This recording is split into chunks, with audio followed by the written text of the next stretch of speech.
ఎవరైనా పుణ్యకార్యం చేస్తున్నారంటే వాళ్ళకి విఘ్న రూపంలో వెడతాయి, వాళ్ళని పాడు చేస్తాయి, వాళ్ళని చేయనివ్వవు.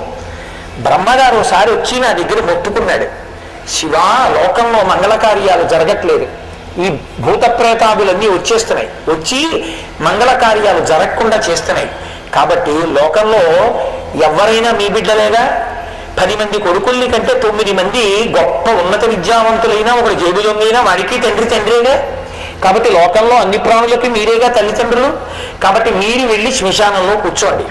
కూర్చుంటే వాళ్ళు వెడతా అంటే ఎవ్వరో ఇక్కడే ఉండండి అన్నారు అనుకోండి, మీరు చూడండి అందరూ వచ్చేయండి అంటే నా వెనకాల వస్తుంటారు. అలా ఆయన అక్కడ కూర్చున్నాడు అనుకోండి, కూర్చుని ఎవరు బయటికి వెళ్ళద్దు అన్నాడు అనుకోండి, ఎవరు బయటికి వెళ్ళరు, అక్కడ కూర్చుంటారు.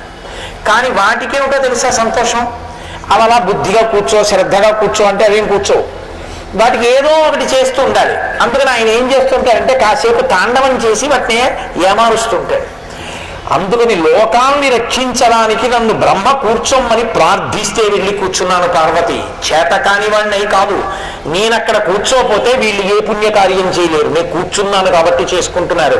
శివనింద చేస్తే సరే అయితే వెళ్ళండ్రా అన్నాడు అనుకోండి, వాళ్ళ బతుకైపోయినట్టే. కాబట్టి శివనింద చేయకూడదు, మహాపాపం. అందుకు కూర్చుంటాను, ఒకటో కారణం. రెండో కారణం ఏంటో తెలుసా, బ్రతికున్నంత కాలం ఇలా చూపించి దీనికి సంబంధించిన విభూతి ఏదో ఒకటి చెప్పి నా అంతవాణ్ణి నేనంటాడు. నేను పొడుగ్గా ఉన్నాను, నేను తెల్లగా ఉన్నాను, నా జుట్టు నల్లగా ఉంది, నేను ఈ కులం, నేను ఈ పండితుణ్ణి, ఏదో చెప్తాడు. ఒక్కసారి ఊపిరి పైకొచ్చేశాక దాన్ని తాటికేసి కట్టి తీసుకొస్తాడు. తీసుకొచ్చేసిన తర్వాత దాన్ని కాలుస్తుంటాడు.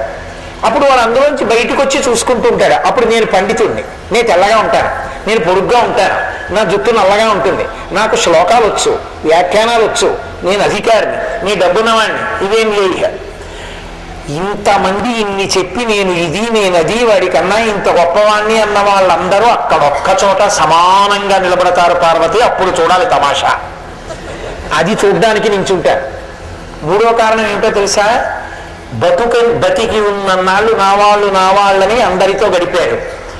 తీసుకెళ్ళి అక్కడ పెట్టేసిన తర్వాత కపాల మోక్షం అయిపోయింది, వెళ్ళిపోమ్మని సంజ్ఞ చేయగానే అందరూ వెళ్ళిపోతారు, ఎవరు ఉండరు, వీడొక్కడే ఉంటాడు. బిక్కు బిక్కు బిక్కు బిక్కుమంటూ ఉంటే తోడన్నవాడు లేక ఏడుస్తుంటే నేనున్నాను లేరా అని చెప్పడానికి నేనున్నాను పార్వతి అక్కడ అన్నాడు. కాబట్టి ఆయన కారణాలు చెప్పి ఇందుకున్నాను పార్వతి, చేతకాని వాణ్ణి కాదు, నాకేమీ కాస్త స్థలం ఇచ్చేవాడు లేక కాదు, ఈ సమస్త బ్రహ్మాండములు నేను సృజించాను, బ్రహ్మని సృజించాను, నాకు పెద్ద లెక్క కాదు, కానీ లోకం కోసం ఉన్నానన్నాడు. అంతటి మహానుభావుడు. కాబట్టి ఎక్కడ నేనుంటానో దాన్ని శ్మశానం అంటుంటారు. అసలు ఇంకొక రహస్యం ఏమిటో తెలుసా అండి, అసలు ఈ లోకమే పెద్ద మహాశ్మశానం. ఎందుకో తెలుసా, నేను ఇప్పుడు మాట్లాడితే ధ్వనితరంగాలకి చచ్చిపోయాయి ప్రాణులు, నేను కాళ్ళు ఇలా కదుపుతుంటే చచ్చిపోయాయి, నేను మళ్ళీ ఇలా చేతులు పెడితే కొన్ని పురుగులు చచ్చిపోతాయి, నా నోట్లోకి వెళ్ళి కొన్ని చచ్చిపోతాయి, మీ అందరూ కూర్చున్నప్పుడు మీ కింద కూర్చుని ఎన్నో చచ్చిపోయాయి. చచ్చిపోయిన ప్రాణులన్నీ బ్రహ్మాండంలో కలిసిపోయే ప్రదేశం శ్మశానం అయితే అన్ని చోట్ల ఇన్ని ప్రాణులు చచ్చిపోయి బ్రహ్మాండంలో కలిసిపోతున్నది శ్మశానం కాకుండా ఎందుకుంది? పైగా శరీరం అంటే చిట్ట చివర శ్మశానంలో కలిసింది, కానీ చచ్చిపోయే వాళ్ళందరూ శ్మశానంలో చచ్చిపోవట్లేదుగా. ఇళ్లలోనే చచ్చిపోతున్నారు, హాస్పిటళ్లలోనే చచ్చిపోతున్నారు, సినిమా హాల్లో చచ్చిపోతున్నాడు, తింటూ చచ్చిపోతున్నాడు, తాగుతూ చచ్చిపోతున్నాడు, పడుకుని చచ్చిపోతున్నాడు. అప్పుడు శ్మశానం కాందేది? లోకమే పెద్ద శ్మశానం. రెండే ప్రతిపాదనలు, ఉంటే లోకంతా శ్మశానం అనండి, లేకపోతే అసలు ఏది శ్మశానం కాదనండి. తప్ప ఆయన ఉన్నది శ్మశానం అంటే అంతకన్నా అన్యాయం లేదు. లేదా ఆయన చెప్పిన సిద్ధాంతాన్ని అంగీకరించండి అంతే, తప్ప శివనింద చేయడానికి మార్గాలు వెతకండి. కాబట్టి అటువంటి మహానుభావుడైనటువంటి పరమేశ్వరుడు ఎక్కడుంటాడో దాన్ని మహాశ్మశానం అని పిలుస్తూ ఉంటారు. దీన్ని మహాశ్మశానం అంటారు పార్వతి. ఎందుకో తెలుసా, ఎప్పుడూ నేను ఇక్కడే కూర్చుంటాను, ఈ క్షేత్రంలోనే కూర్చుంటాను, నేనున్నాను కాబట్టి దీన్ని మహాశ్మశానం అన్నారు. ఎక్కడైనా చచ్చిపోయారనుకోండి, మరి శరీరాన్ని కాల్చడానికి దక్షిణాన శ్మశానానికి తీసుకెడతారు. ఈ పంచక్రోశములలో చచ్చిపోయారనుకోండి, వాడు పరమేశ్వరుణ్ణి చేరిపోతాడు. ఎందుకంటే ఆయన పాదాల దగ్గరే చచ్చిపోవాలి. మరి ఈ ఊళ్ళోకి వచ్చి తింటే ఆయన పాదాల దగ్గర, తాగితే ఆయన పాదాల దగ్గర, ఏదో ఆడుకుంటే ఆయన పాదాల దగ్గర, పడుకుంటే ఆయన పాదాల దగ్గర అయితే చచ్చిపోతే ఎక్కడ వాళ్ళు? ఆయన పాదాల దగ్గరే అవ్వాలి. ఆయన పాదాల దగ్గర చచ్చిపోయిన వాడు ఆయనలో వెళ్ళిపోతే ఎక్కడికి వెళ్తారు? అందుకే శాస్త్రంలో ఒక గొప్ప మాట ఉంది, మృత్యుభీతి విడిచిపెట్టి వెళ్ళవలసిన ఊరు ఏదైనా ఉంటే కాశీ ఒక్కటే. నే చచ్చిపోతానన్న బెంగ పెట్టుకోక. ఎందుకో తెలుసా? ఇక చచ్చిపోవడానికి అవకాశం లేకుండా పోయింది. ఇదే ఆఖరి చావు. కాశీలో చచ్చిపోయిన వాడు ఈశ్వరుల్లోకి వెళ్ళిపోయాడు కాబట్టి పుట్టడు కాబట్టి చావడం. ఇంకో చోట చచ్చిపోతే మళ్ళీ పుట్టాలి కాబట్టి వీడు. ఇక ఎలాగో తప్పని చావు. ఇక్కడ చచ్చిపోతే ఇక చావలసిన అవసరమే లేకుండా దరిద్రం వెళ్ళిపోయింది కాబట్టి సంతోషించారు. కాబట్టి మృత్యుభయం విడిచిపెట్టి వెళ్ళవలసిన ఊరు ఏదైనా ఉంటే కాశీ ఒక్కటే అని చెప్పారు. కాబట్టి పార్వతి అనిశంబు మన చేత అవిముక్తమయ్యుంట ముగ్ధాక్షి ఇది అవిముక్తమయ్యి మనకు ఆనందంబునరించు కావున అనంద విపినాభిధానమయ్యి సంవసింతు మహాశ్మశాన భూములనే కాన ఇది నేనుంటా మహాశ్మశానమయ్యి నూరంత ప్రొద్దుంత ఉండు రుద్రుండనే నగుట చేసి ఇది రుద్రగేహాఖ్యయ్యి. రుద్ర అన్న శబ్దానికి అనేకమైన అర్థాలున్నాయి. ప్రధానంగా ఏడుపుని తీసేసేవారు రుద్రుడు. ఏడుపు ఎప్పుడు ఉంటుంది? దీంతో ఉంటే ఏడుపు. దీనికో చేమ పుట్టిందో, తేలు పుట్టిందో, పాము పుట్టిందో, లేకపోతే దీనికో కొడుకోట్లేదనో, కూతురుట్లేదనో, పుట్టిన కూతురికి పెళ్ళి అవ్వలేదనో, పెళ్ళి అయితే అది ఎక్కడికో ఏదో దేశాలు వెళ్ళిపోయిందని మన దగ్గర లేదనో, ఈ ఏడుపులన్నీ ఇది ఉంటాయి. అసలు దీంతో లేకుండా ఆత్మగా ఉంటే ఏమీ లేవు కదూ. కాబట్టి ఏడుపు లేని ప్రదేశం ఏదైనా ఉంటే ఇదొక్కటే. ఇప్పుడు చచ్చిపోయిన వాడి గురించి ఏడుపు ఎందుకు ఏడవాలండి అంటే, ఎందుకు ఏడవాలో తెలుసా? నిజానికి వాడు చనిపోతున్నప్పుడు వాడి బ్రహ్మస్థానం బద్దలవలేదని ఏడవాలి. అరే వీడి ఇంత గొప్ప శరీరంలోకి వచ్చాడురా, వీడి ప్రాణోత్క్రమణం అయినప్పుడు తల చెట్ల లేదు కాబట్టి వీడు మళ్ళీ వస్తాడేమో శరీరంలోకి, ఇందుకు ఏడవాలి. కాబట్టి ఏం చేస్తారు? అలా బాగుండదు 10 మందికి చెప్తేనని కట్టెల మీద పెట్టి తల పగిలిపోయిన తర్వాత మా వాడికి కపాల మోక్షం అయిపోయిందని అప్పుడు స్నానం చేసి ఇంటికి వచ్చేస్తారు. అదో దొంగ ఎడుపు. మళ్ళీ ఇక్కడ పోతే వాడికి కపాల మోక్షం అవ్వలేదని అక్కర్లేదు. ఇక్కడ పోయినవాడు ఈశ్వరుల్లో కలిసిపోయాడు. కాబట్టి నేను ఏడుపులు తీసేస్తుంటాను. ఇక్కడ ఏడవడానికి కారణం లేదు, పోయాడని ఏడవడానికి ఏం లేదు. నువ్వు జాగ్రత్త పడు, వాడు వెళ్ళిపోయిన మార్గం నీకు దొరకద్దు. అందుకని వాడు కాశీలో పోయాడు, నువ్వెక్కడ పోతావు?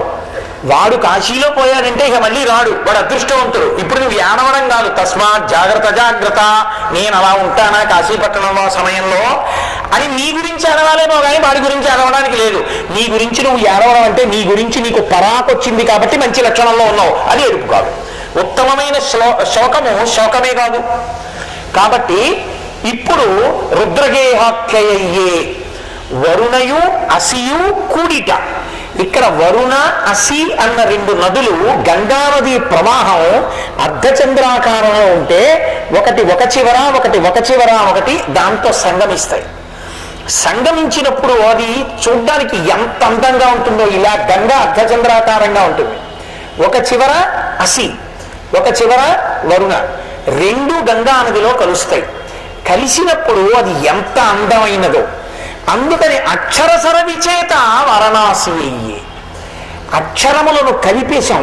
వర అసి కలిసిపోయాయి కాబట్టి ఇక్కడ గంగలో వాటిని కూడా కలిపేశాం, అక్షరాల్లో కలిపేశాం. మనం అవి గంగలో కలిసాయి, మనం అక్షరాల్లో కలిపాం. కలిపితే వరుణ అసి విడిగా ఉండకుండా దీర్ఘం వచ్చి వారణాసి అయిపోయింది. అక్షరసర విచేత కలిసిపోయాయి కాబట్టి వారణాసి అయింది. పట్టుకున్నారనుకుంటున్నాను మీరు. అందుకని వారణాసి. ఇంకొక కారణం ఏమిటో తెలుసా? ఇక్కడ ఈ కాశీ పట్టణంలో గాశ్రుదీప్తాయనంగ విఖ్యాతమైన ధాతువున కాశీయ్య భూతలంబునందు. గాశ్రుదీప్త అన్న మాటకు అర్థం ఏంటంటే ఎప్పుడూ ప్రకాశించున్నది. ఎప్పుడూ ప్రకాశించేదేదో తెలుసా అండి? ఆత్మ ఒక్కటే. దాని వెలుతురు పడి కళ్ళు చూస్తాయి, దాని వెలుతురు పడి చెవి వింటుంది, దాని వెలుతురు పడి ముక్కు వాసన చూస్తుంది. శంకర భగవత్పాదులు దక్షిణామూర్తి స్తోత్రంలో చెప్తారు, ఒక దీపం పెట్టి కుండకి కన్నాలు పెట్టి 5 కన్నాలు బోర్లించారనుకోండి, 5 కన్నాల్లోంచి వెలుతురు వస్తుంది. ఇప్పుడు కుండగా వెలుతురు దీపాందే, దీపపు వెలుతురు కుండ కన్నాల్లోంచి వచ్చినట్టు లోపల ఆత్మ కాంతి కంటి మీద పడి కన్ను చూస్తుంది, ఆత్మ కాంతి చెవి మీద పడి చెవి వింటుంది. అది ఆత్మది. కానీ ఆత్మ తెలియబడదు. సాధన చేత తప్ప, జ్ఞానము చేత తప్ప. ఏది తెలుస్తుంది? నేను కంటితో చూస్తున్నానని చూస్తాడు, పైవి తెలుస్తాయి, లోపలికి కన్ను చూడలేదు. అందుకే లోపల తనని ప్రకాశింపచేస్తున్న ఆత్మదీపం తనకి తెలియదు. అది జ్ఞానమునకు మాత్రమే తెలుస్తుంది, సాధన చేసిన యోగికి తెలుస్తుంది. సుందరకాండలో హనుమ వంటి మహాపురుషులకు, భగవాన్ రమణుల వంటి వారికి, చంద్రశేఖరేంద్ర సరస్వతి మహాపురుషుల వంటి వారికి, చంద్రశేఖర భారతి వంటి వారికి అవగతమవుతుంది. కాబట్టి గాశ్రుదీప్తాయనంగ విఖ్యాతమైన లోపల ఉన్న ఆ దీపమేదో అది నువ్వు అసలు. శంకరులు దక్షిణామూర్తి స్తోత్రం చేస్తూ అంటారు, నానాఛిద్రకటోదర స్థిత మహాదీప ప్రభాభాస్వరం జ్ఞానం యస్యతు చక్షురాది కరణద్వారా బహిస్పందతే జానామీతి తమేవ భాంతమనుభాత్య తత్సమస్తం జగత్ తస్మై శ్రీ గురుమూర్తయే నమజిదం శ్రీ దక్షిణామూర్తయే. కొండ కన్నాల్లోంచి దీపపు వెలుతురు కొట్టినట్టు లోపల ఉన్న ఆత్మ కాంతి ఈ ఇంద్రియముల ద్వారా ప్రకాశిస్తోంది. పైకి కనపడకుండా లోపల ఉన్నటువంటి ఆత్మ చైతన్యమే పైకి కనపడేటటువంటి భూమిగా, పట్టణంగా మారితే అదే కాశీ. ఈ ఆత్మ చైతన్యం ఎవ్వరికీ కనపడదు. ఆ ఆత్మ చైతన్యమునందు మీరుండడం అంటే జ్ఞానిగా నిలబడ్డం. ఏది బయట కుదరదో అది కాశీ ఎందు కుదురుతుంది. ఇక్కడ మీరు అజ్ఞానులు కూడా ఇక్కడికొచ్చి నిలబడితే, పురుగు కీటకములు కూడా ఇక్కడికొచ్చి నిలబడితే ఆత్మ యందు నిలబడిన వారే. కాబట్టి గాశ్రుదీప్తాయనంగ విఖ్యాతమైన ధాతువున కాశీయ భూతలంబునందు, ఈ భూతలం మొత్తం మీద ఇది ఈ పట్టణానికి ఒక్కదానికే కాశీ అని పేరు. ఈ పట్టణాన్ని చూసి ఇలాంటి పేరు మనకుంటే బాగున్నో అని ముచ్చటపడి దక్షిణ దేశంలో కొన్నింటికి కాశీ కలుపుకున్నారు, టెంకాశీ.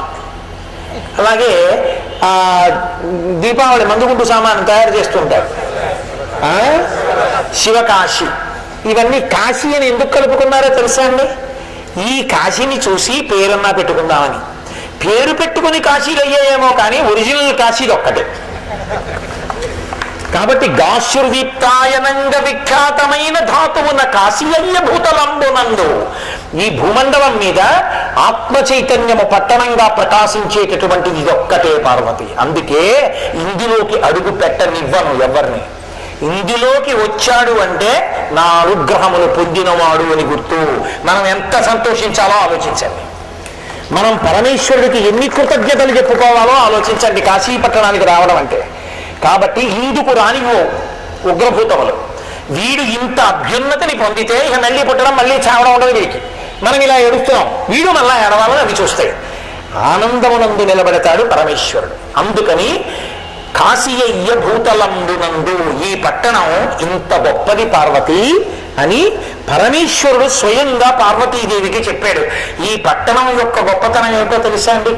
కాశికా పట్టణం యొక్క గొప్పతనం, ఈ పట్టణంలో నీ కంటికి కనపడేటటువంటివి కొన్ని, నీ కంటికి కనపడనటువంటి అద్భుతమైన ఉపచారములు జరిగేది, నీ కంటికి కనపడనటువంటి అనేకమైన గొప్ప గొప్ప దేవతలందరూ వచ్చి నిలబడేది ఈ పట్టణంలోనే నిలబడతారు. ఎందుకో తెలుసా? కాశీఖండం చేస్తూ శ్రీనాథ మహాకవి అంటాడు ఒక చోట. ఆయన అన్నాడు, ఈ పట్టణం ఎంత గొప్పదో తెలుసా? శివుని నివాళించు శేషాహి నడిరేయి బహుఫణారత్న దీపముల చేత అంతర్హితంబులై అర్చించు ఈశాను ఫలపుష్పముల కల్ప పాదపములు కామధేనువు ఇందు ఖండేందు శేఖరు ఊధాస్యదారల నోలలాచ్చు నిధులు 9 కంఠే కాలునకిచ్చు నిర్మలమైన మనులు కనుకలు కాగా వారణాసీపురంబు కాశికాపట్టణంబు శంకరుని నిలవు కలి ప్రవేశింపడానంద కాలనమున శ్రీనివాసంబు వారాణసీ పట్టణంబు మోక్ష సంధాయకంబు అవిముక్తకంబు. ఈ పట్టణం యొక్క గొప్పతనం ఏంటంటే దీనికి అర్ధరాత్రి ఖచ్చితంగా 12 గంటలు అయ్యేటప్పటికీ గుడి తలుపులన్నీ మూసేసి ఉండగా మహానుభావుడైనటువంటి శేషుడు 1000 పడగలతో వస్తట గుడిలోకి. వచ్చి నాకు 1000 పడగలున్నాయి, 1000 పడగల మీద 1000 దివ్యమైన మణులున్నాయి, ఇవి నాకు ఉన్నందుకు ధన్యత ఏమిటో తెలుసా అని శివుని